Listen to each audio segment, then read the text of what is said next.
Desclasificado. Las redes de inteligencia en España. Un podcast de la Red Española de Estudios Históricos de Inteligencia. Con Nuria López.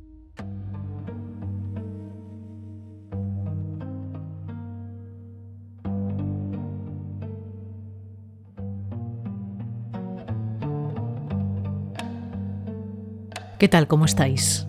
En el mundo de la inteligencia, la información se convierte en el arma más poderosa y el conocimiento se traduce en poder.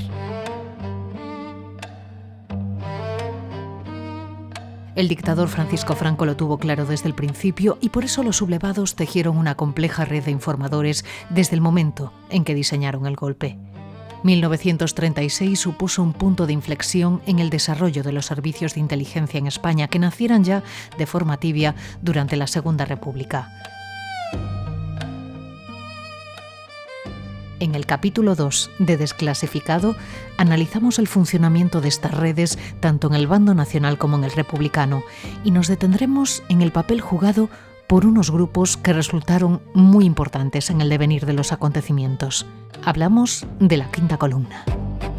Surge precisamente porque son las mismas redes de conspiración que estaban intentando implementar el golpe del verano del 36 y que al fracasar necesitan reorganizarse en una nueva modalidad de lucha que termina denominándose al poco tiempo en el imaginario colectivo republicano como Quinta Columna. Fue como una especie de mancha de aceite que se fue extendiendo y que fue porosa, que fue penetrando en todo tipo de organismos y centros republicanos, tanto civiles como militares. Y en Gijón, por ejemplo, se penetró la justicia. El juzgado número 2 de Gijón fue un nido de saboteadores. En los próximos minutos conversaremos con el historiador Carlos Píriz y la investigadora Ángela Guayo-Seoane sobre el funcionamiento de la Quinta Columna durante la Guerra Civil. Una guerra a la que asistió como observador primero y después como diplomático el militar británico y diputado Tory Archibald James, más conocido como Wing Commander James, y que acabó siendo los ojos y los oídos del Imperio Británico en nuestro país.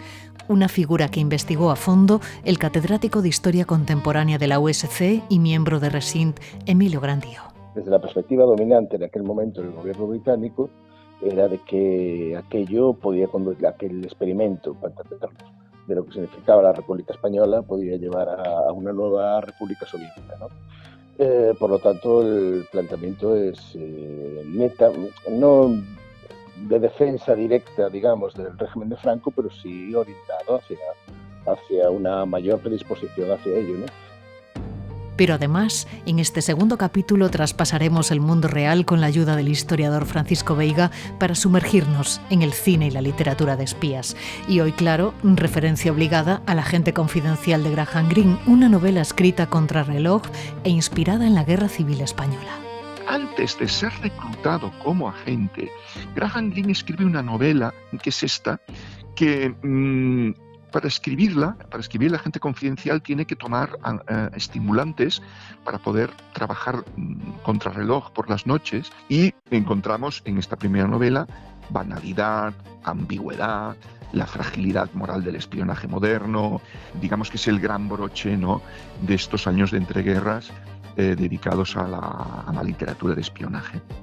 Bienvenidos, bienvenidas. Aquí comienza Desclasificado.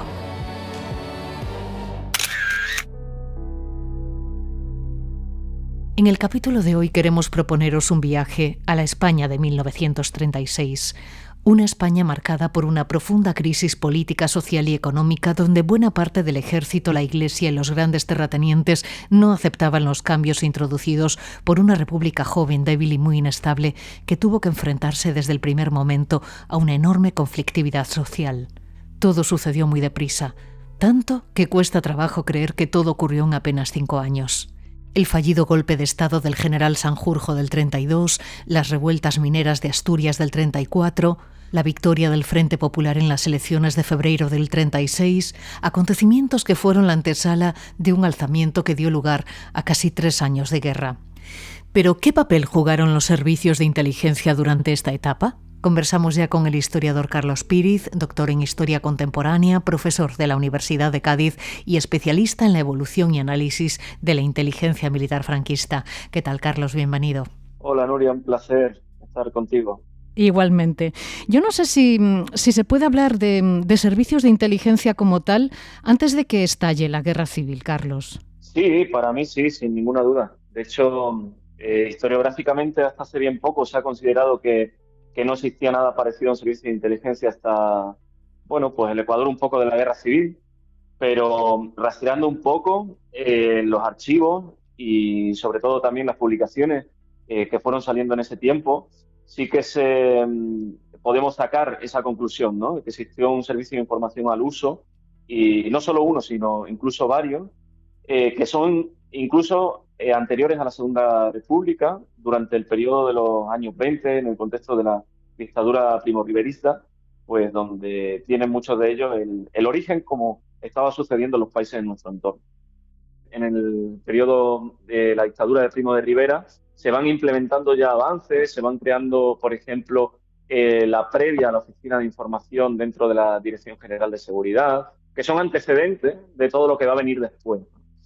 Y sin ninguna duda, cuando todo esto va a aflorar, ya va a ser en el periodo de la Segunda República, una república que, como bien has mencionado, pues nace ya con numerosas conspiraciones en su contra, principalmente de todo el colectivo conglomerado de monárquicos, que son los agraviados principales, ¿no? de su implantación, de su apenimiento. Y a partir del año 1932, ya el propio Estado republicano intenta adaptarse a los nuevos tiempos, creando dentro del Estado Mayor Central una unidad especializada en inteligencia, en información militar, que va a ser la sección de servicio especial, ¿no? Y aquí va a estar un poco el germen directo de todo lo que va a suceder en el parteaguas que supone la guerra civil.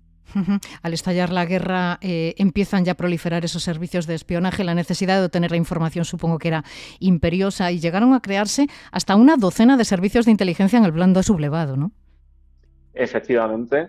Aquí, como todo esto va a ser una eclosión de numerosos matices y sensibilidades políticas, pues vamos a contar con servicios de información copados principalmente por fascistas, otros que van a venir del ámbito tradicionalista. Los propios militares se van a dar cuenta también que necesitan actualizar su propia inteligencia militar. Van a terminar creando en septiembre de 1936 el Servicio de Información Militar, que además va a ir en paralelo al ya existente de las segundas secciones de las grandes unidades, que ya estaban programadas en el reglamento, en los diferentes reglamentos militares anteriores. Y así sucesivamente, ¿no? También va a haber una promoción de una especie de servicio de información de ámbito privado, pero también que va a tener presencia de parte del alto mando militar rebelde, que va a ser el Servicio de Información de la Frontera Nordeste de España, el SIFNE. En fin, una suma de intentos, de experimentos en el ámbito informativo que todos van a tener, aún así, un poco la misma finalidad, ¿no? Que en ese caso es que el golpe de Estado que han perpetrado en el verano de 1936 termine triunfando. Complejas estructuras que operaban en toda España y que acabarían unificándose, ¿no? Dentro de ese servicio de información de policía militar que nacería ya bien entrada la guerra, ¿no? Eso es.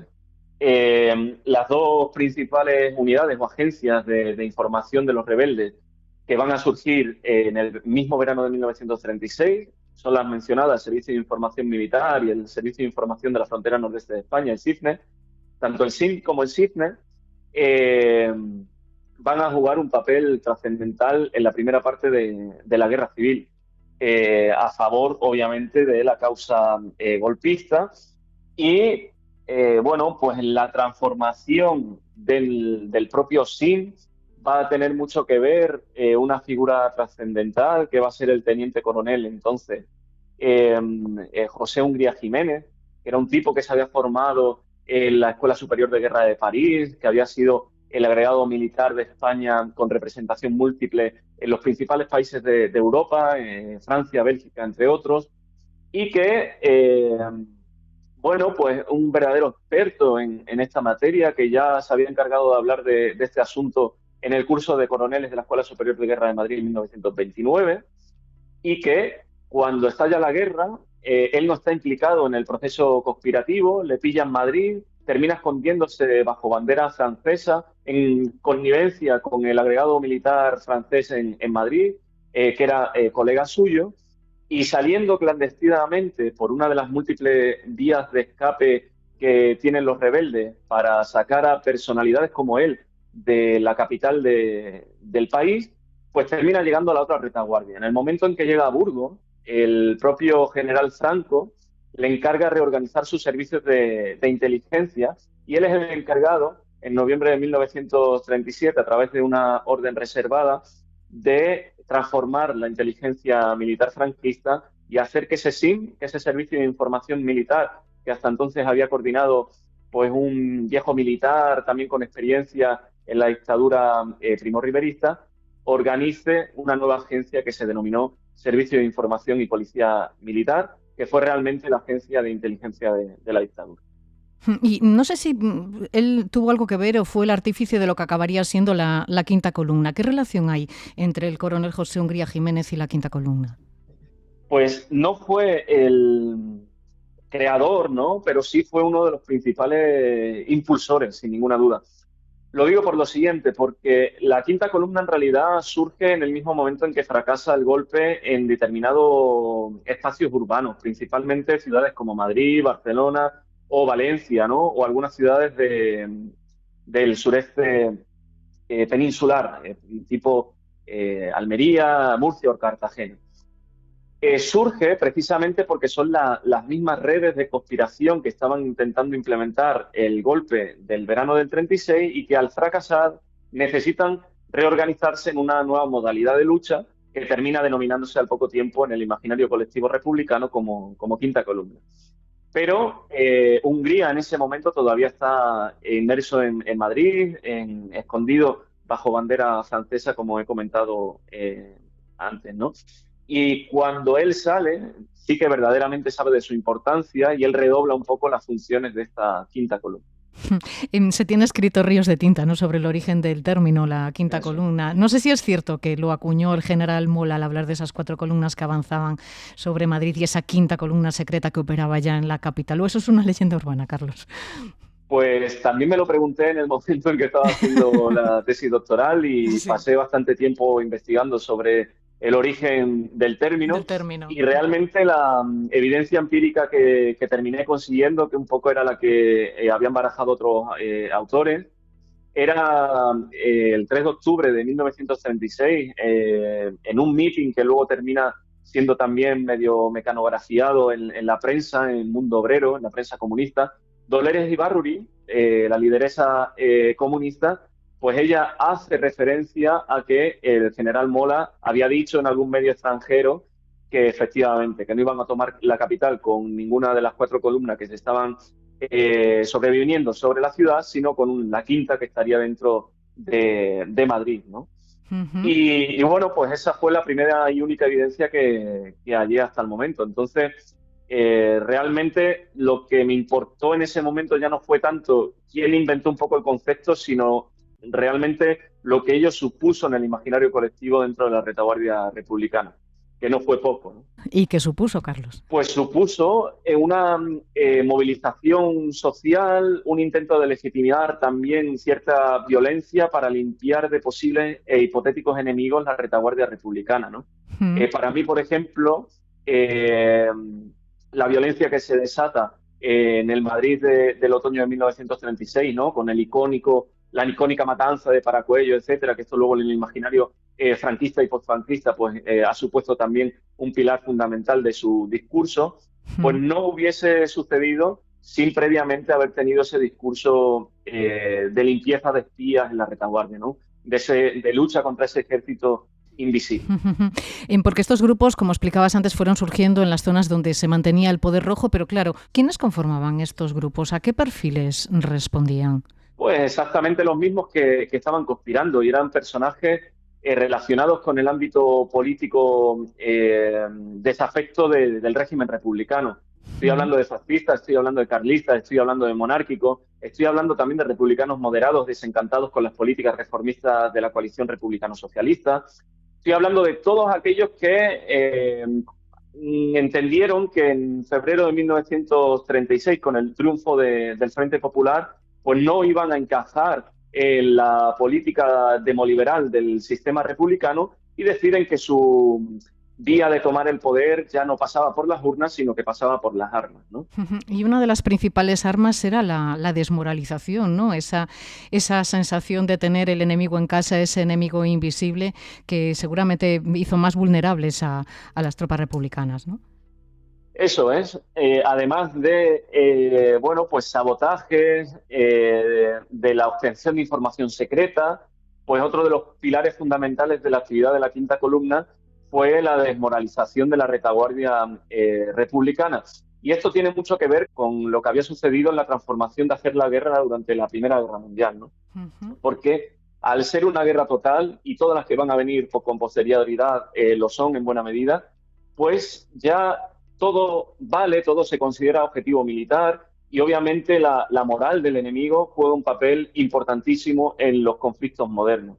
Y esto la Quinta Columna lo sabe con mucha certeza y lo implementa desde el primer momento, ¿no? Van a participar de esas colas del hambre que se van a generar en la retaguardia republicana, pues implementando comentarios contra el régimen republicano, instando a que la sociedad republicana empiece a criticar a sus líderes, creando división también dentro de las organizaciones que componían el Frente Popular, y lo van a hacer también en los conflictos que el propio Frente Popular va a mantener a lo largo de la guerra, ¿no? Por ejemplo, cuando se constituye la Junta de Defensa de Madrid, entre comunistas y anarquistas van a surgir diferentes agravios. La Quinta Columna va a estar presente. En los conocidísimos sucesos de mayo de 1937 en Cataluña también van a estar presentes diversos quintacolumnistas fomentando la división entre esta coalición Frente Populista, etcétera, etcétera, ¿no? Y eso va a ser fundamental hasta el último de los días. Todos desconfiaban de todos y para contrarrestar el poder de la Quinta Columna, las autoridades pusieron en marcha campañas informativas en las que advertían de la presencia de infiltrados en sus propias filas, ¿no? Eso es. Hubo numerosos mensajes también con diferentes vías de comunicación, tanto en la prensa como en los mítines, como en la cartelería de guerra, por la que se generaba ese clima de psicosis colectiva que termina calando profundamente en la sociedad republicana y que consigue pues movilizar a parte de su población para limpiar de esos supuestos espías su propio territorio, ¿no? Y ya te digo, creo que procesos de violencia masiva, como pueden ser los sucesos de Paracuellos, tienen mucho que ver la explicación con este intento de movilización social. ¿Y qué papel jugó el Servicio de Investigación Militar de la República para contrarrestar el efecto de la Quinta Columna y colaborar en esos labores de contraespionaje para intentar detectar esos agentes enemigos? Como el Estado republicano cae por su propio peso después del golpe, van a surgir numerosos micropoderes. Estos micropoderes van a intentar copar los espacios que en otras circunstancias no hubiesen copado, ¿no? Por ejemplo, la propia defensa de la República.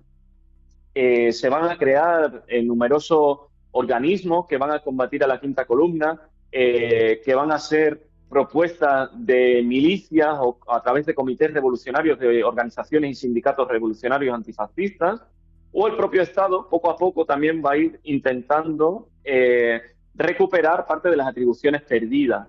Y ahí va a generar, por ejemplo, el Departamento de Información del Estado, el DEDIDE, que va a combatir a parte de estas organizaciones quintacolumnistas. Y finalmente, todo esto va a desembocar en ese servicio de investigación militar, ¿no? El SIM republicano en este caso, que va a ser un impulso principalmente de ámbito socialista, y que no solo va a servir para intentar aplacar a esa Quinta Columna, sino también para depurar de posibles desafectos o contrarios en la propia retaguardia, ¿no? También van a dedicar mucho tiempo en luchar contra principalmente comunistas.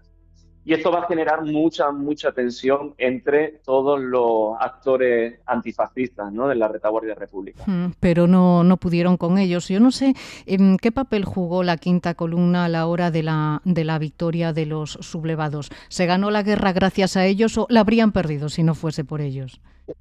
Quizá sería demasiado arriesgado darle un papel demasiado protagonista a la Quinta Columna. Sin ninguna duda fue un papel central en todo el proceso definitivo de la guerra.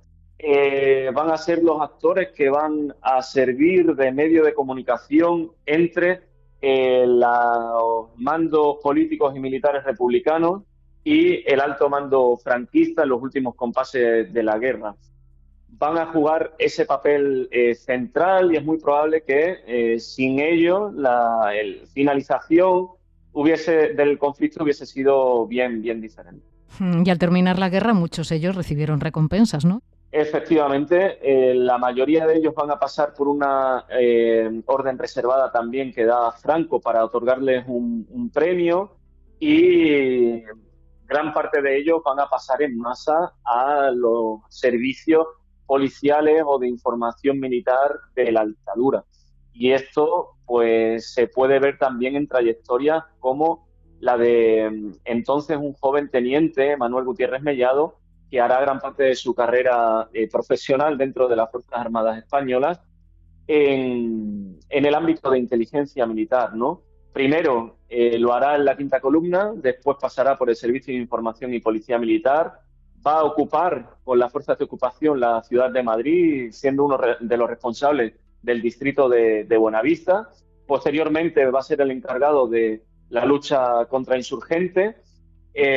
Posteriormente continuará su proceso de estudio en la Escuela Superior de Guerra, saldrá del ejército 10 años para dedicarse al ámbito privado, pero regresará ya bajo el paraguas un poco del apoyo militar estadounidense, encumbrado como una de las principales figuras de la transformación militar de la dictadura, ¿no? Tanto es así que en los años 70, en el proceso de la transición hacia la democracia, pues lo tenemos como ministro de Defensa y vicepresidente del gobierno. Llegó muy lejos este quinto columnista.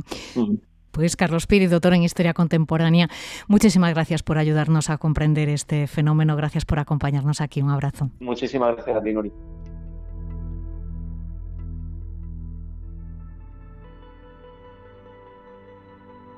Pues ese ejército invisible del que habla Carlos Píriz, que fue surgiendo en ciudades como Madrid, Barcelona, Valencia, Cartagena o Almería, también tuvo presencia en otras áreas que hasta hace poco desconocíamos. Incorporamos en este punto a esta charla a la jurista y politóloga e investigadora del Grupo Resín, Ángela Guayo-Seoane. Ángela, ¿qué tal? ¿Cómo estás? Bienvenida. Hola, buenas tardes, Nuria. Muchas gracias. Además, una persona que conoce muy a fondo el fenómeno de la Quinta Columna, especialmente en el Frente Norte. Unos grupos, Ángela, que han ido surgiendo un poco durante la guerra en aquellas zonas en las que se mantenía el poder rojo, ¿no? ¿En qué ciudades republicanas hay constancia de la existencia de estas redes? Pues estas redes, que eran grupos de desafectos que se organizaron para en principio para ayudarse entre ellos, ¿no?, ante la adversidad de haber quedado atrapados, digamos, en las retaguardias republicanas.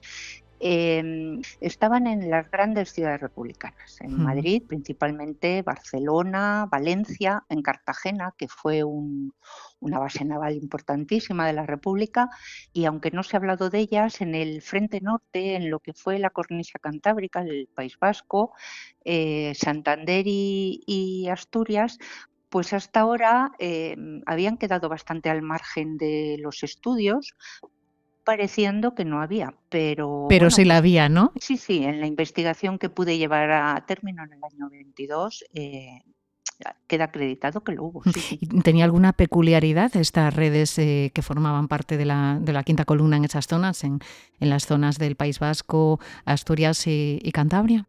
Sí, la peculiaridad que yo he encontrado, la diferencia que he encontrado con el resto de quintas columnas, deviene de la temprana caída, el temprano derrumbe de ese frente. Piensa que en el verano del año 1937 y en octubre del 37 el Frente Norte ha desaparecido por completo, ha sido tomado por las tropas nacionalistas y entonces yo apunto la hipótesis de que no dio tiempo a que los servicios de información franquistas los llegaran a organizar de verdad y a dirigir.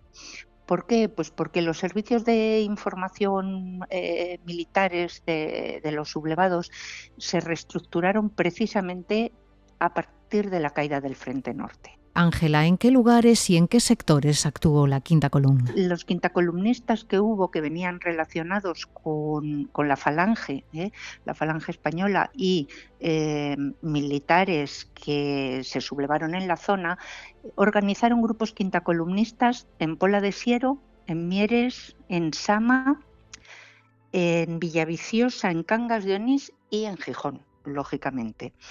Hubo un socorro blanco, por supuesto. Penetraron la sanidad a través de médicos y practicantes, por ejemplo en el Hospital Duro Felguera, que falsificaban bajas para evitar reclutas al frente o les falsificaban bajas simple y llanamente para poder transportarlos de un sitio a otro, de un hospital a otro, cuando estaba prohibido moverse entre localidades, ¿no? También es muy curioso, en Pola de Siero había una casa muy grande de una familia muy poderosa, que eran los Vigiles Calera. En esa casona, pues el Socorro Blanco escondía a perseguidos y refugiados y en una ocasión llegó a haber más de 20 personas y a pesar de que hubo registros de los republicanos, nunca pudieron descubrir a nadie. En esta misma casona, cuando llegaron las tropas franquistas a Gijón, con una radioemisora se daban órdenes para controlar todos los puntos neurálgicos y facilitar la entrada de las tropas. Y casualmente uno de los miembros de esta familia, una familia extensísima, fue nombrado fiscal de la causa general al finalizar la guerra para el enjuiciamiento de lo que ellos denominaron crímenes marxistas. Y en Gijón, por ejemplo, se penetró la justicia. El juzgado número 2 de Gijón fue un nido de saboteadores. Jueces, auxiliares, secretarios judiciales, alguaciles e incluso algún abogado colaboró con la Quinta Columna retrasando causas, perdiendo expedientes. ¿Vale? Imagino que muchos de ellos habrán sido interceptados y también castigados por ello. No les dio mucho tiempo. Piensa que para octubre del 37 ya no había Frente Norte y desde la primavera estaban apuradísimos. O sea que llegó un momento que todo colapsó, incluida la justicia, y aunque intentaban la apertura de causas, bueno, pues es que casi no tenían ni personal para hacerlo, ¿no? Así es que aquello fue un desastre que bueno, al principio sí hubo algunos fusilamientos y detenciones, pero no fue muy efectiva la lucha en el Frente Norte contra la Quinta Columna porque no llegaron a detectarlos bien. ¿En qué medida fue importante el papel de la Quinta Columna en la caída del Frente Norte? Buena pregunta. Yo creo que en mucha menor medida que en el resto de España, por lo que te decía antes, ¿no? Al no haber dado tiempo a que los servicios de información franquistas les organizaran y les solicitaran la información concreta que ellos necesitaban, tuvieron menos trascendencia en la caída, aunque Bilbao, el famoso cinturón de hierro de Bilbao, pudo ser penetrado de manera sencilla por las tropas franquistas precisamente porque un miembro de la Quinta Columna vizcaína se evadió con los planos. Ese miembro de la Quinta Columna vizcaína era Goicoechea, que fue el ingeniero que diseñó el cinturón. Por lo tanto, sabía perfectamente por dónde podían penetrar con mayor facilidad las tropas y, por cierto, después fue el inventor del famoso tren Talgo. Me gustaría saber un poco a qué perfil respondían los integrantes de los quintacolumnistas, vaya, no sé, ¿habría miembros de distinta condición política, económica y social? ¿A qué perfil respondían? Sí. Bueno, la mayoría eran personas acomodadas de clase media, o media alta. Em, Eran también profesionales liberales, militares, por supuesto, miembros y fuerzas de seguridad del Estado. Había médicos, abogados, había enfermeros. En general era gente acomodada que entendía la República o veía en la República la pérdida de su modo de vida. Y Ujú. en general, y esto lo ha estudiado muy bien Carlos Píriz, tuvieron contacto con o venían de alguna forma directa o indirectamente relacionados con los núcleos de conspiradores, ¿no? Ujú. Por lo tanto, había falangistas, había monárquicos, había tradicionalistas y había, por supuesto, un grupo muy importante, un componente militar. Ujú.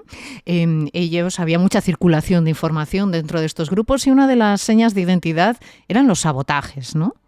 Sí, bueno, en realidad los sabotajes comenzaron, ya te digo, a partir de que los servicios de información franquistas les organizaran, tomaran contacto con ellos, les pasaran armas, dinero, radios para poderse comunicar y les definieran los objetivos que desde Burgos creían interesantes para atacar, ¿no? Pues Ujú. las redes de comunicaciones, de transporte, centros de mandos militares y demás.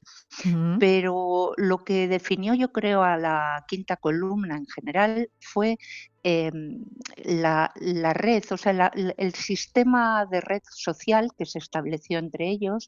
eh, Diríamos que fue como una especie de mancha de aceite que se fue extendiendo, y que fue porosa, que fue penetrando en todo tipo de organismos y centros republicanos, tanto civiles como militares. Ujú, ujú. Estaban infiltrados en hospitales, en colegios, en centros de mando militar, en unidades militares. No hubo ni un solo establecimiento republicano que no estuviera penetrado por ellos, Ujú. incluso en los puestos de mayor responsabilidad de la República, también en la Generalitat, en el Gobierno vasco y, por supuesto, en los ministerios republicanos. ¿Y cómo conseguían pasar desapercibidos? Es curioso porque, claro, no eran profesionales, y muchos de ellos eran falangistas y significados y gente que sus apellidos, bueno, pues eran notoriamente derechistas, digamos. Mm. Entonces, la forma de pasar desapercibidos en muchos casos fue a través de documentación falsa. Se Ujú. especializaron y en los grupos había gente con capacidad de falsificar documentación. Había peritos, había arquitectos, había fotógrafos, ¿no? Entonces, falsificaban documentación. Y luego también lo que te decía, la red de redes. Unas Ujú. personas llevaban a otras. Entonces, una persona con un interés determinado en un organismo contactaba con alguien que conocía a alguien que conocía a alguien y finalmente conseguían que dieran trabajo a un quinto que no conocía a nadie.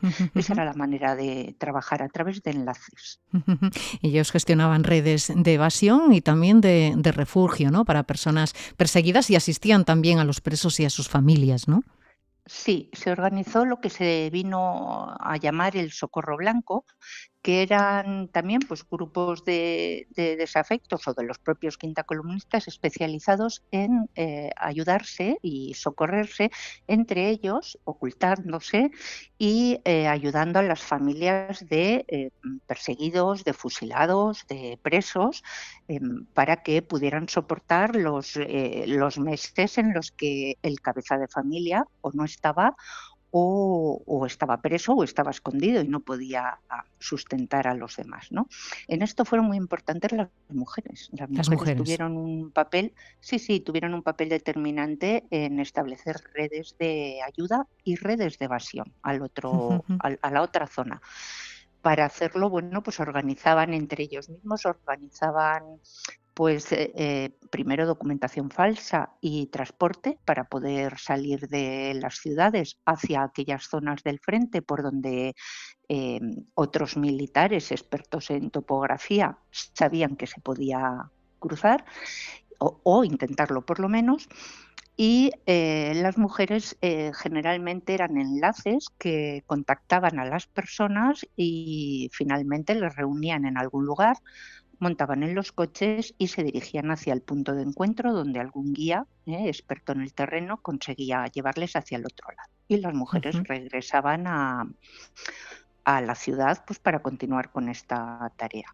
Es curioso porque generalmente lo que se conoce es al líder de esas redes. Ujú.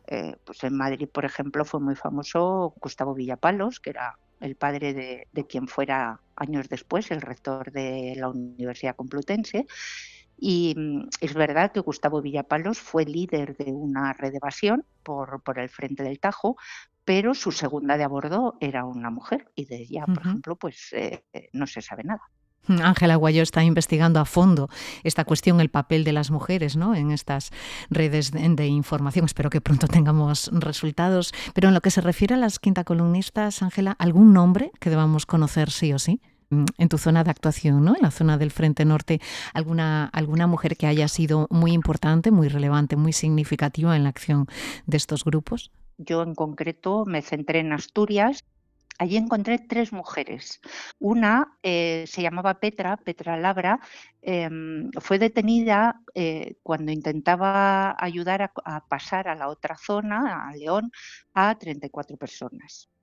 Y también he encontrado en el norte una mujer que trabajó directamente para los servicios de información en el interior de Oviedo, que venía definida como GM1. Era una mujer que cruzaba las líneas y iba a Gijón, pero tampoco tenemos su identidad, ¿vale? Y otra que se llamaba Pacita y que también cruzó las líneas del frente un par de veces con información militar sobre asesores rusos, pero ya no regresó a Gijón. Escurridizas, ¿no? Somos. Sí, bueno, no se nos dio un papel en la historia y el que sí que jugaron pues no ha sido reconocido, ¿no? Y menos en el papel de espías o de mujeres emboscadas o Ujú. clandestinas. Bueno, Eh, probablemente esa capacidad también de ser invisibles haya hecho que hayan tenido éxito, ¿no?, en sus operaciones, ¿no? sí, en general las mujeres eran menos sospechosas para la Ujú. policía y mientras registraban a los hombres o detenían a los hombres, a ellas las dejaban pasar o si las detenían, las tildaban de enajenadas mentales, a muchísimas, ¿no? Pensaban Ujú. que estaban locas y o bien las soltaban o bien las ingresaban en psiquiátricos. Ujú. Ojo, hubo muchas bueno, sometidas a juicio, fueron condenadas por traición y por espionaje y sufrieron penas de cárcel de menor duración que sus homónimos masculinos, pero también alguna fue fusilada, ¿eh? Sabemos de alguna ejecutada. Sí, ejecutaron, que yo así tenga localizadas, más de 4. Es Ujú. verdad que las 4 tuvieron actuaciones muy relevantes que ahora no puedo todavía desvelar, pero que Ujú. contaremos en el libro que esperemos que para Más finales de adelante. año salga. Ujú. Ellos fueron premiados al acabar la guerra con esos puestos predominantes. ¿Y ellas? ¿Qué fue de ellas una vez terminada la guerra y deshechos estos grupos? Pues las mujeres que habían pertenecido a quintas columnas, compuestas o dirigidas por falangistas, fueron condecoradas por la propia sección femenina de la Falange a propuesta de su junta directiva, su junta de recompensas, siempre y cuando pudieran acreditar los servicios que habían prestado en la retaguardia a favor de los servicios de información. Se les entregaba una condecoración que era una Y de oro, plata o roja, según los méritos que hubieran tenido. Y las que llegaron a estar al servicio de los propios servicios de información militar, que las hubo, se convirtieron en agentes de información en Campo Rojo, se llamaban así, que acreditaban más de 9 meses de servicio, fueron recompensadas con medallas militares. Lo que pasa que fue, tanto en un caso como en otro, algo privado y sin ninguna otra repercusión posterior en la vida pública. Pues Ángela Aguayo, muchas gracias por acercarnos a la realidad de los quintacolumnistas y las quintacolumnistas. Esperamos ansiosos el resultado de tus investigaciones para dentro de unos meses. Muchísimas gracias por pasarte por aquí. Un saludo. Muchas gracias a ti. Gracias. Coincidiendo con el estallido de la Guerra Civil Española, llega a España una figura muy relevante. Hablamos del militar, diputado Tory y diplomático británico Archibald James, más conocido como Wing Commander James, que pudo seguir en primera línea los movimientos tanto del bando sublevado como del republicano. Él acabaría siendo los ojos y los oídos del Imperio Británico en nuestro país. Comenzó un bombardeo. 2 o 3 proyectiles del calibre 75 estallaron en el pueblo a unos 100 o 130 metros del frente derecho, así que abandonamos rápidamente el coche y corrimos hacia una cabaña vacía y abandonada. Me convenció de que Guernica fue bombardeada y cañoneada, pero también quedó claro que la mayor parte, quizás el 95% de la destrucción de ciertas zonas, completa y uniforme, se debió a incendios y no pudo deberse a ninguna otra causa. Luego me llevaron a un lugar horripilante, el acantilado junto al faro, desde donde supuestamente arrojaron al mar a 4.000 blancos. Al cabo de un rato, cuando él y yo nos separamos un poco del resto, bajó la voz, de repente me susurró: no esperes que hable delante de ellos. Aquí ocurren cosas terribles por la noche y nos sacan y nos disparan.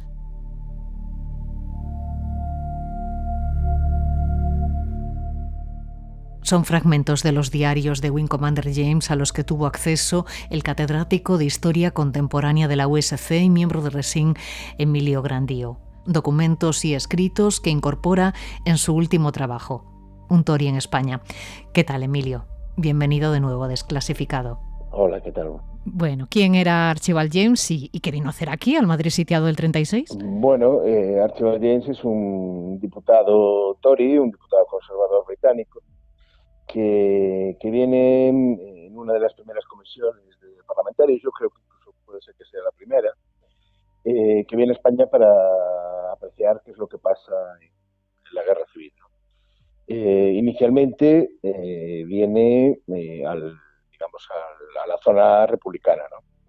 Entonces se entrevista, bueno, pues con todo el mundo, ¿no? Con todos los responsables, ¿no? Indalecio Prieto, Rojo, es decir, la Defensa de Madrid. Le coge justo en la Defensa de Madrid. De hecho, en ese diario aparecen referencias a las bombas, ¿no? Al sonido de las bombas, que han parado un poco, pero que llegan, ¿no? Bien, Wing Commander James llega, ya digo, como diputado, con otras, dentro de una comisión parlamentaria, para observar qué es lo que pasa en España, ¿no?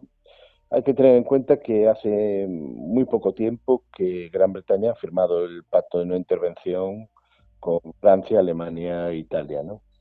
Entonces, realmente que es algo así como una especie de comité de vigilancia, ¿no? Independiente, ¿no? Con sectores conservadores, laboristas, etcétera, para ver qué es lo que pasa en la zona republicana, ¿no? Así llega a España. Por lo que has podido averiguar, ha estado en España hasta en 7 ocasiones, ¿no? En los 3 años de guerra. Sí, esta que acabo de comentar es la única ocasión en la que va al bando republicano. A partir de principios de 1987 ya vendrá a España, pero ya al bando sublevado, ¿no? Allí estará, que tengo constatado, aproximadamente como 6 veces, de las cuales solo 3 tengo pruebas fidedignas, ¿no? Y las otras, pues bueno, no se puede contar o la ley de secretos oficiales lo ampara, ¿no? Realmente lo que hace es establecer contactos con el gobierno sublevado para ver cómo va evolucionando no solo la guerra, sino cómo va evolucionando la capacidad de relacionarse con la corona británica, ¿no? Con el Estado británico, ¿no? Hay que darse cuenta que en ese momento el gobierno británico es un gobierno netamente conservador, que nos llevará realmente hasta el Pacto de Múnich, ¿no? Al Pacto con Hitler, ¿no? Por lo tanto, en esa tesitura estamos, en ese contexto estamos. Él conoce el funcionamiento de los dos bandos, como dices, tanto del republicano como del sublevado. ¿Cuál es su percepción sobre las motivaciones, el funcionamiento, lo que hay detrás? ¿Cuál es la percepción de este observador? Bueno, hay una especie de de cuestión innata en él, ¿no? Hay que saber también de dónde procede. Él es un noble, ¿no? Perteneciente al establishment británico, que se mantiene desde hace siglos, ¿no? Por familias, etcétera, ¿no? Pertenece a la élite británica, para entenderlo, ¿no? Y por lo tanto, realmente hay como una especie de continuidad, de una percepción hasta cierto punto antigua, ¿no? De lo que era aquella España, ¿no? Sí. Una España en la cual la leyenda negra aún seguía funcionando, ¿no? Para él, ¿no? Por lo tanto, además, el gobierno republicano, desde su perspectiva, ¿no? Conservador, y ya digo, desde la perspectiva dominante en aquel momento del gobierno británico, era de que aquello podía conducir, aquel experimento, para entendernos, de lo que significaba la República Española, podría llevar a una nueva República Soviética, ¿no? Por lo tanto, el planteamiento es neta, no de defensa directa, digamos, del régimen de Franco, pero sí orientado hacia una mayor predisposición hacia ello, ¿no? Hmm. No tanto porque estuvieran a favor de una dictadura, que son demócratas. Lo que pasa que, bueno, es evidente que el miedo al bolchevismo, la cuestión de las relaciones con la Alemania nazi, cada vez mayores en esos años en Gran Bretaña, influyen. Claro, eso explica muchas de sus reacciones ante acontecimientos que van sucediendo delante de sus ojos, ¿no? Tú cuentas en el libro cómo nada más llegar queda impactado con las imágenes de un Madrid en llamas, sitiado, y muy sorprendido también por la moral de los ciudadanos. Sí, eso es lo más sorprendente, ¿no? Porque lo sorprendente no es que diga, digamos, algo digamos, lo preconcebido, ¿no? Es decir, un país para ellos, para los británicos, un poco hasta cierto punto secundario, un país alejado, para entendernos, que no tiene nada que ver con lo suyo, con su cultura, etcétera, ¿no? Pero que al mismo tiempo les sorprende la capacidad de resistencia con muy poco, ¿no? Que tiene ese Madrid sublevado, ¿no? Sí. Él queda impresionado un poco también de la actuación de la Quinta Columna, de los acontecimientos de Paracuellos, ¿no? Pero también, por otra parte, de lo que ocurre en los centros de internamiento y represión de los sublevados, ¿no? Tú lo cuentas a lo largo del libro. Claro, porque su opinión realmente es la opinión independientemente de lo que piense, es una opinión hasta cierto punto imparcial, ¿no? Es decir, él va como un observador imparcial, ¿no? Por un lado, él de hecho en la primera visita que va al Madrid republicano, digamos, ¿no? Al Madrid del no pasarán, realmente él va dirigido para observar qué es lo que está pasando, ¿no? En sacas como las de Paracuellos que pasan unos días antes, ¿no? Claro. Va también para observar eso, ¿no? Sin duda. Pero al mismo tiempo, cuando pasa al otro lado, digamos, en esas otras visitas en las cuales mantiene muchas más relaciones y tiene más capacidad de entrada en muchos sitios, observa, por ejemplo, el grado de represión brutal y bueno, la ausencia total de garantías y, bueno, todo este grado brutal de represión que todos conocemos, ¿no? Del lado sublevado, ¿no? Claro. Entonces, quiero decir que es una opinión imparcial, ¿no? Claro, lo que pasa es que hay una cosa que llama muchísimo la atención, tú también lo señalas, ¿no? La reacción de él después del bombardeo de Guernica, ¿no? Que llega a decir que el nivel de destrucción no fue tanto como parecía, ¿no? Y veía una mano ahí también española en lo que había detrás. ¿Cómo se explica eso y sobre todo que haya mantenido esa versión a lo largo del tiempo? A ver, a lo largo del tiempo no. Esto yo lo que he trabajado lo he trabajado a través de los diarios in situ de él, ¿no? Sí. Y la verdad, la cuestión de Guernica que trabajo, lo trabajo desde escritos que hace en el momento o intervenciones parlamentarias que hace en el momento, ¿no? Para explicarnos, Wing Commander James se convierte en el portavoz parlamentario en Gran Bretaña para explicar la tesis de los sublevados sobre Guernica, ¿no?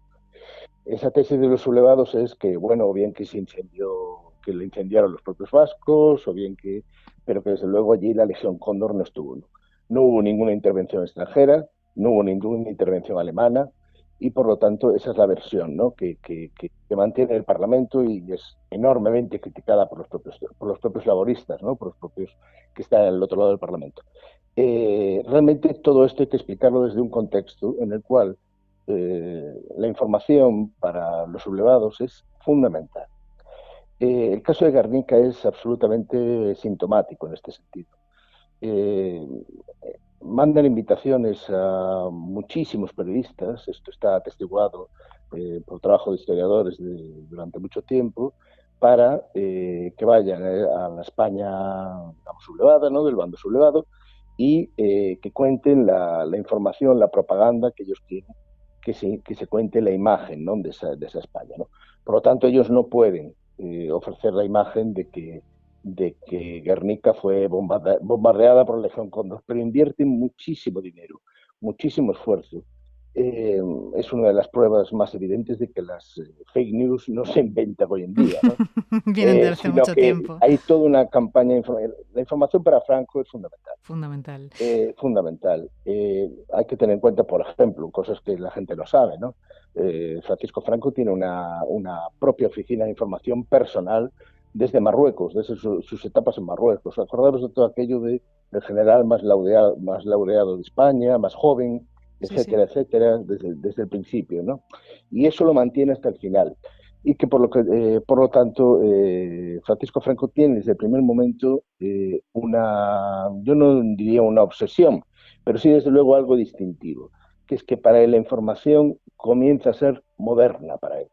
Es decir, este cambio que se da en la Segunda Guerra Mundial, de que la información antes de la Segunda Guerra Mundial era defensiva y a partir de la Segunda Guerra Mundial se convierte en proactiva, ¿no? Y para controlar sociedades. Este salto ya lo ha dado Francisco Franco en los años 20, ya desde Marruecos, incluso antes. En la guerra civil, en los años en que se convierte el caudillo España, evidentemente lo utiliza. Y una de las pruebas evidentes es Guernica, ¿no? Sin duda, esa campaña de intoxicación que hizo a nivel internacional respecto del tema de Guernica. Lo que tenía claro Wing Commander James era que el enfrentamiento bélico que estaba sufriendo España en aquellos años no era una guerra civil, sino un conflicto internacional en suelo español, ¿no? Un duelo, al fin y al cabo, entre el fascismo y el comunismo, ¿no? Sí, esa es la perspectiva evidentemente británica, ¿no? Y de hecho el pacto de no intervención, creo que no existe pacto de no intervención ese que se firma en agosto de 1936, creo que no ha habido ningún otro pacto de no intervención que se haya firmado de manera tan rápida. En prácticamente 15 días, Alemania, Italia, Francia y Gran Bretaña firman no intervenir en suelo extranjero, en suelo de España, en el tema, en la cuestión de la guerra civil. Desde luego eso a quien favorece, como ya sabemos después a posteriori, es sin duda al lado sublevado, ¿no? Las potencias fascistas hacen caso absolutamente omiso de esta cuestión. Francia se ve limitada por su debilidad en ese momento y Gran Bretaña pues tiene, digamos, una excusa firmada para no intervenir al lado de esta democracia. Porque estamos hablando, vuelvo a insistir, de 1966, 2 años después habrá el famoso Pacto de Múnich, ¿no? ¿Y a qué temía más Gran Bretaña, al fascismo o al comunismo? Al comunismo. En ese momento al comunismo, sin duda.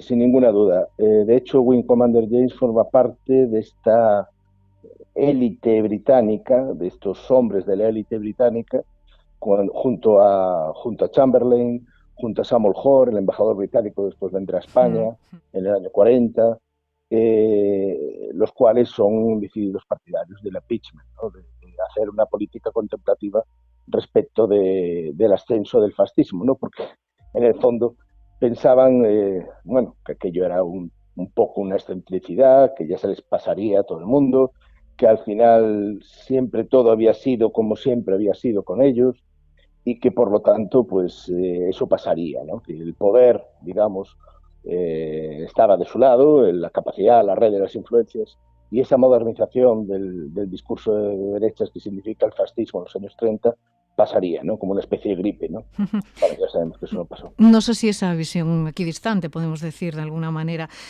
sería intencionada para intentar acercar a Franco a las posiciones de Gran Bretaña y alejarlo un poco de la influencia del eje. Sin duda. De hecho, Wing Commander James, cuando vuelve a España en 1940 como nombrado primer secretario de la Embajada Británica y 2 meses después Samuel Hoare, nombrado embajador de Gran Bretaña en España, utilizan Gran Bretaña, Churchill en este caso, utiliza aquellos peones que tiene a su disposición, que son, digamos, que pueden establecer más puentes de comunicación con una dictadura franquista, con una dictadura del general Franco, que en cualquier momento puede virar hacia la posición del eje. Realmente es una actitud enormemente pragmática. El Estado, en este caso Churchill, utiliza, digamos, aquellos peones que pueden ser más favorables para, indudablemente, para ejercer, para jugar en el campo español. ¿no? Ya en su época de diplomático le encargan una misión que es sorprendente, ¿no? Y muy peligrosa también, ¿no? La de escoltar al duque de Windsor desde Francia hasta España tras la invasión alemana, una misión arriesgada y supongo que también muy comprometida, ¿no? No solo por la relevancia del personaje, sino por sus amistades peligrosas, ¿no? A ver, ahí, en el caso del duque de Windsor, en este caso, bueno, para explicar un poquito, ¿no? La cuestión es que el duque de Windsor sale de la Francia ocupada y para en Barcelona y habla directamente con Weyhall, con Churchill en este caso, diciendo que, digamos, que se quiere quedar en España, ¿no? Claro, eso pensando en que los tanques alemanes están en la frontera pirenaica amenazando directamente con tomar Gibraltar, es una amenaza directa para territorio británico, ¿vale?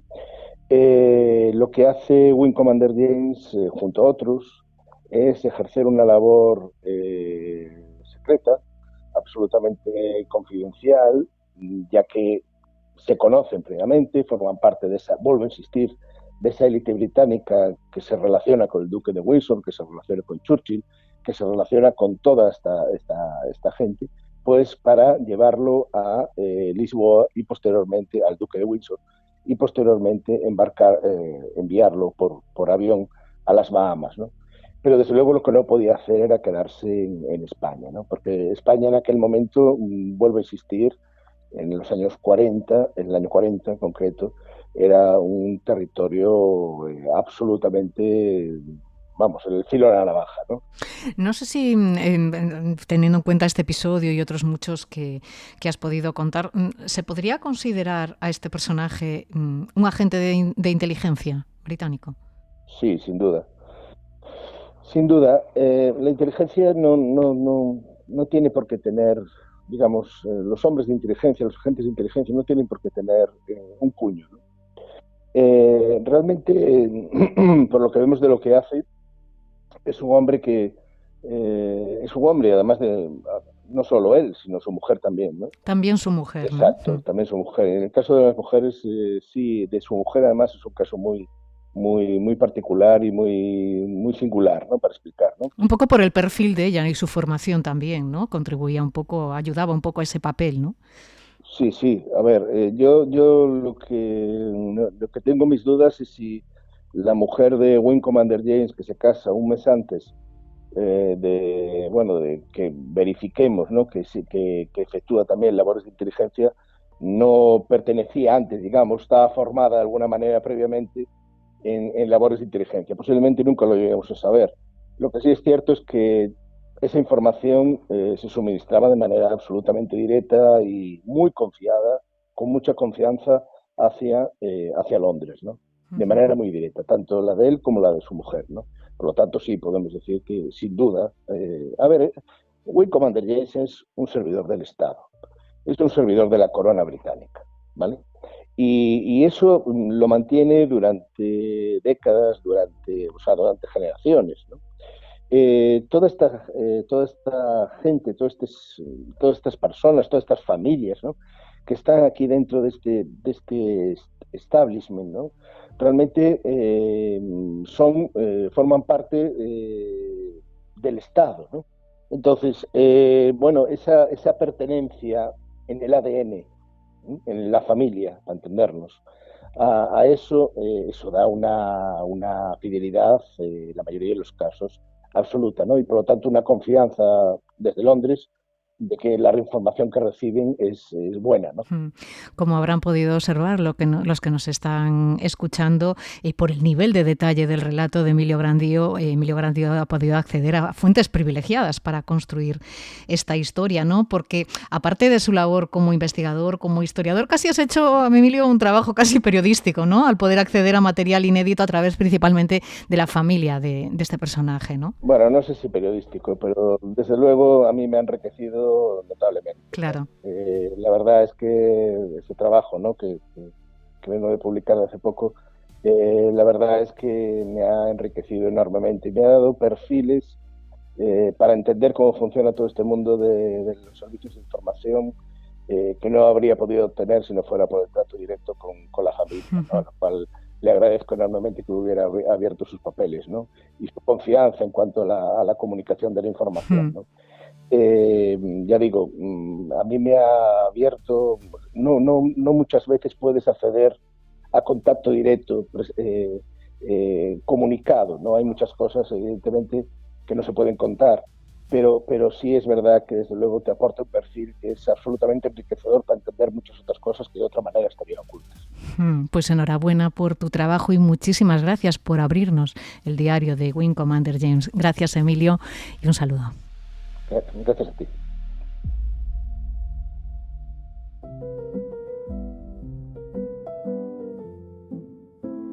Más allá de la realidad, con Francisco Veiga.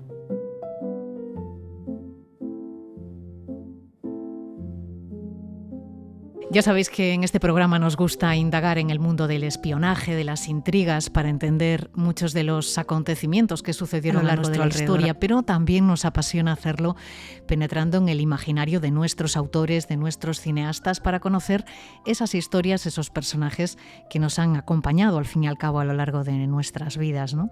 Y lo hacemos con la ayuda del catedrático de Historia Contemporánea de la Universidad Autónoma de Barcelona, Francisco Veiga. ¿Qué tal, Francisco? ¿Cómo estás? Bienvenido de nuevo. ¿Qué tal? Buenas tardes. Y hoy nos queremos situar, ¿no?, en la Primera Guerra Mundial para analizar esa narrativa de espionaje, coincidiendo además con la aparición del cine de espías, ¿no? Sí, en efecto, la Primera Guerra Mundial, por primera vez, las grandes potencias utilizan a fondo el espionaje. Y eso da lugar, pues, a que después de la Primera Guerra Mundial, no durante, sino después de la Primera Guerra Mundial, pues exista un interés por el espionaje como fórmula narrativa, ¿no? Tanto en cine como en novela. Lo que pasa es que son dos planteamientos y dos mundos diferentes. Empecemos por el cine, ¿no? Uh-huh. El cine tiene, digamos, un puntal importante en la historia de este género con la película de Mata Hari, ¿no? Mata Hari, un director que yo creo que es bastante secundario, ¿no? Georges Fritz-Maurice, es una película del año 1931 y es una película que, bueno, toca el tema del espionaje, pero sobre todo trabaja la figura de la mujer fatal. Mata Hari, pues, es una bailarina y cabaretera que consigue la información ligándose a personajes importantes, ¿no?, del mundo de la política y militares en Francia. Entonces, finalmente es un personaje real, ¿no? Finalmente es fusilada, descubierta y fusilada. Entonces, claro, la película tiene un componente, digamos, hay un poco de morbo, ¿no? El tema sexual, ¿no? Uh-huh. Una mujer muy, muy guapa, muy bella, que además aparece ligera de ropa en algunos momentos. Esto en aquella época pues tenía mucho atractivo. Uh-huh. Y después hay otra línea de cine que prefigura lo que quizás mejor que Mata Hari prefigura cómo será el cine de espías dentro de unos cuantos años, que es Espión, película alemana de Fritz Lang, ¿no? Uh-huh. Que es una película curiosa porque, bueno, es la antecesora clarísima y yo creo que inspiradora de James Bond. Mucha acción, pero sobre todo la idea de que el malo es un poderoso criminal que dirige una red internacional de espionaje. Uh-huh. Es el primer villano global, ¿no? Se llama Haji, pero prefigura al Doctor No de las películas de James Bond, porque James Bond casi nunca lucha contra los soviéticos ni nada por el estilo, lucha contra grandes corporaciones de malvados, ¿no? Entonces, esta es una película, bueno, claramente de estética y contenido expresionista alemán, ¿no? Pero también aparecen aquí las primeras películas de Hitchcock. Uh-huh. Las primeras películas de Hitchcock centradas en el mundo del espionaje, El hombre que sabía demasiado, del año 34, El agente secreto, del año 36, o 39 escalones, sobre la novela de John Buchan, del año película del año 35. Y lo que hay aquí pues es el thriller. El thriller aplicado al espionaje, ¿no? Uh-huh. Que eso es una cuestión, es un punto de vista que después aparecerá mucho en la filmografía y también novelística posteriores, la idea de que la novela y la película de espías no son sino pues serie negra, ¿no? Es una película de policías y ladrones, solo que en este caso pues el ladrón es el traidor, el espía enemigo, etcétera, etcétera. Planteamiento. Volveremos sobre este tema porque es importante dentro de lo que es el género. Y da muchísimo que hablar, además, porque son todos ellos creadores que después inspiraron a autores contemporáneos, ¿no? Que siguieron trabajando sobre esas mismas estéticas, esas mismas narraciones y también, en algún caso, esos mismos personajes, ¿no? Esto en lo que se refiere al cine, pero después está, Francisco, la novela, ¿no? Con distintos modelos de personaje también. Claro, es un planteamiento diferente para un público diferente. O sea, tú vas al cine, te vas a entretener, ¿no? Quieres ver acción, ¿no? La novela es algo más reflexivo, más íntimo y, por tanto, el lenguaje y el contenido y el significado de lo que significa el mundo del espionaje es completamente diferente, ¿no? Y entonces, en estos años de entreguerras, como consecuencia de la Primera Guerra Mundial, el panorama está presidido por tres personajes, por tres autores, que van a marcar después de la Segunda Guerra Mundial, durante la Guerra Fría, lo que es la novela de espías, estilo John le Carré, los padres de John le Carré, directamente. Yo, que no soy un gran admirador de John le Carré, incluso suelo decir que son mejores que John le Carré. Primero, Eric Ambler, que es un personaje que tiene sobre todo una gran novela, que yo cuando la leí, que era muy jovencito, me entusiasmó, La máscara de Dimitrios, del año 39, que no es exactamente una peli de espías, pero sí que logra que el objetivo de Ambler en estas novelas que escribe, el viaje al miedo, Epitafio para un espía, sobre todo lo que intenta es explicar el periodo este de entreguerras, de la Europa de entreguerras, en que aparece el auge del fascismo, la crisis de la democracia, redes de espionaje extrañas, un mundo opaco, un mundo inestable. Entonces, él lo que intenta explicar a través del espionaje es: vivimos en un mundo frágil, en un mundo peligroso, en un mundo oscuro. Y esto es lo que él busca, y La máscara de Dimitrios lo consigue perfectamente. El segundo autor es Somerset Maugham, muy conocido en el mundo literario británico del periodo. Hombre escribe obras de teatro, escribe novelas, y es un personaje muy británico. Él tiene un libro que es una serie de relatos que explica las aventuras de un agente británico, se llama Ashden, o El agente británico, que es de 1928, que son una serie de relatos, y en los relatos Ashden es un escritor británico reclutado para ser espía en la Primera Guerra Mundial. Bueno, esto no es ni más ni menos que la autobiografía de Somerset Maugham. Somerset Maugham lo reclutaron para hacer trabajos de vigilancia en un frente secundario como era Suiza. Bueno, entonces él lo que hacía pues era un poquito pues lo que hacía Josep Pla, ¿no? En la Guerra Civil Española, se sentaba en un banco y contaba los trenes que pasaban, ¿no? Pues, digamos que Somerset Maugham hace esto, ¿no? Sí. Pero también, como Ambler, también tiene un punto de ambigüedad ética, de soledad, de que el espionaje es algo realmente aburrido, reiterativo, en que se pasa uno el tiempo esperando y esperando a ver si ve algo. No se sabe muy bien a qué. Sí, no, bueno, es contando trenes, ¿no? Entonces tiene una prosa irónica muy del mundo británico, pero el conjunto es escepticismo, desencanto.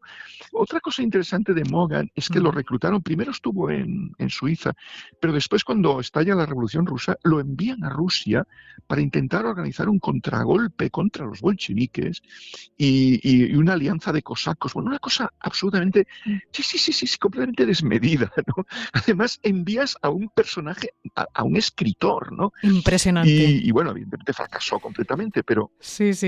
digamos que tiene bastante gracia, por lo que vamos a hablar ahora a continuación. Que el tercer personaje, claro, en este capítulo en el que estamos explorando el funcionamiento de los servicios de inteligencia en España durante la Guerra Civil, referencia obligada al agente confidencial de Graham Greene, ¿no? Efectivamente, vamos a hablar del tercer hombre, ¿no?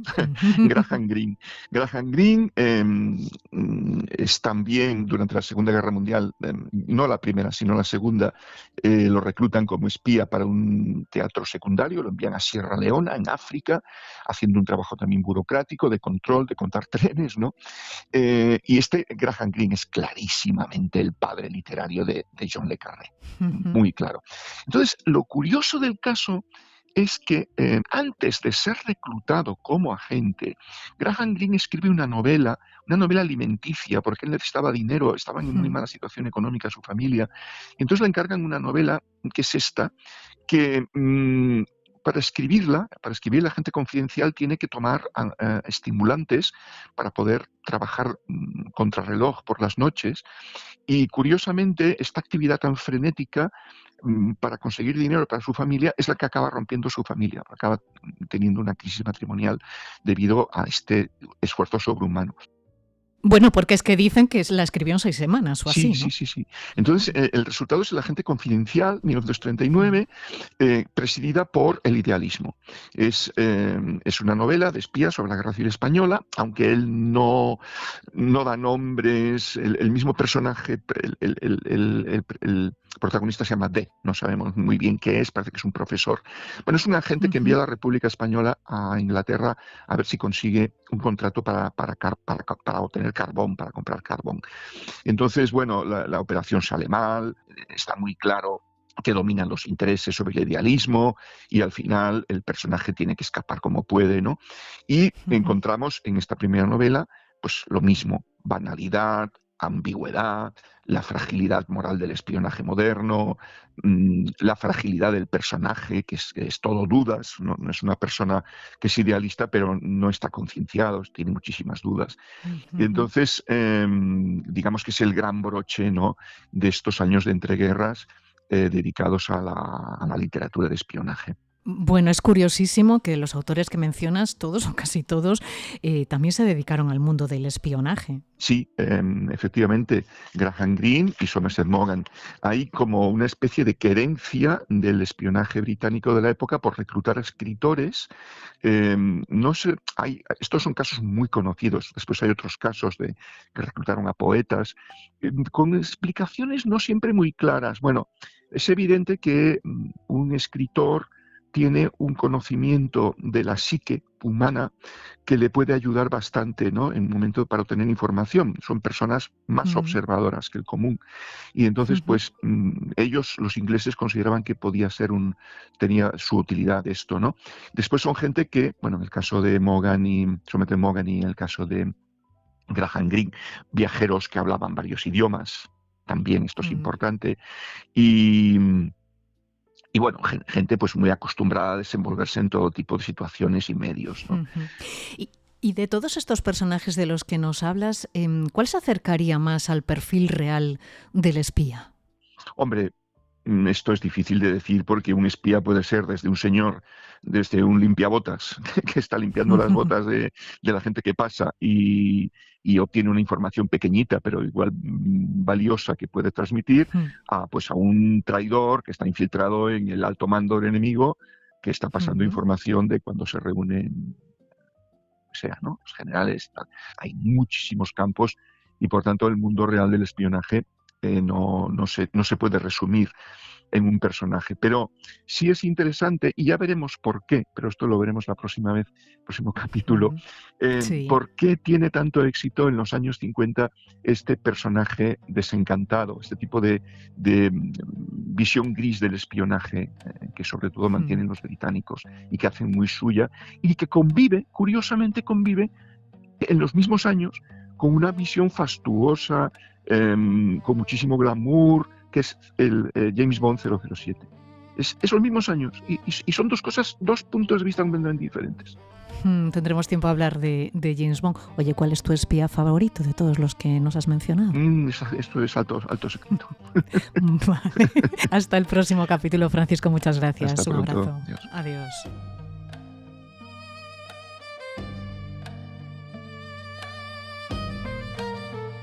Pues así llegamos al final de este segundo capítulo de Desclasificado. Muchísimas gracias a Carlos, a Ángela, a Emilio y a Francisco por acompañarnos en este viaje a la España de 1936. Muy pronto regresaremos con más historias, más personajes, más operaciones secretas. Pero de momento no os puedo adelantar más, porque ya sabéis que todo lo que hablamos aquí es confidencial. Hasta pronto. Desclasificado, un podcast de la Red Española de Estudios Históricos de Inteligencia.